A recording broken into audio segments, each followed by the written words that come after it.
High Point Electric's tree trimming will involve over 33,000 poles and just over 400 miles of overhead line.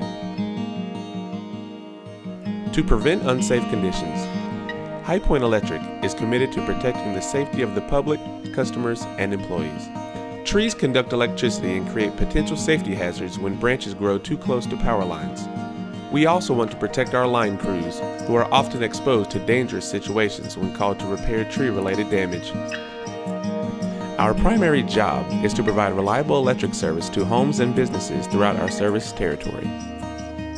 City crews are committed to protecting the safety of the public, customers, and employees. Be on the lookout for electric crews in your neighborhood doing preventative maintenance.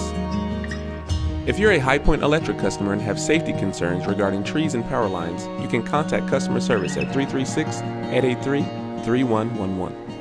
To stay updated on the City of High Point, follow us on social media at City of High Point.